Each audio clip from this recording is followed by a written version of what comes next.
Welcome to Chillin' 101. We hope this video helps. You begin by making the search bar visible.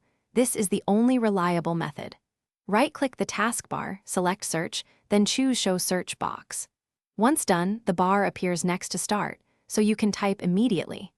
If the menu lacks the option, open taskbar settings from the context menu and toggle Search there, or restart Explorer to refresh system UI. You do this because Windows sometimes hides UI elements to save space. Revealing it restores direct access for fast searches. Once the search box is visible, make sure it behaves as you expect. Open taskbar settings to choose between full search box or search icon, and to enable Cortana if you want voice input. Also set the keyboard shortcut. Press Windows key to jump to start, then just start typing, or enable Windows plus S for focus search. If results are missing, check the Windows search service in Services and restart it. This restores indexing and explains why some searches can be slow or incomplete.